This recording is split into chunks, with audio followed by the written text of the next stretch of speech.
Manchester City may be cruising along on the pitch, but off the pitch they're sailing into something of a storm. Controversy has recently arisen due to the ship on the club's badge, which some believe is closely linked to the city's involvement in the slave trade. And it is not only Manchester City under the spotlight, with the ship symbol also featuring prominently on both Manchester's coat of arms and on the crest of crosstown rivals Manchester United.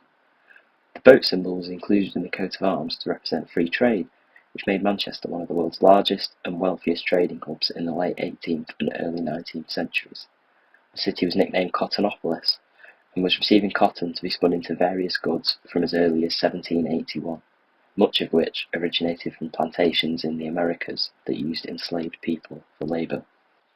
Slavery was eventually abolished in the British Empire in 1833 with the support of a petition signed by over 2,000 residents of Manchester, while slavery in the US was abolished by President Lincoln, who later wrote to abolitionists in Manchester to thank them for their support in his efforts to end the practice across the Atlantic Ocean. While the crests of Manchester's most prominent football clubs clearly take inspiration from the city's coats of arms, their ships are both said to represent the Manchester Ship Canal, which opened in 1894. Supporters of changing the symbol argue that the trade which put Manchester on the map is therefore implicitly linked to slavery, and the removal of the ship would allow the city to reckon with one of the most unsavoury aspects of its history. Critics meanwhile argue that any links to slavery are somewhat tenuous, and that symbols are by their very nature ambiguous and down to individual interpretation.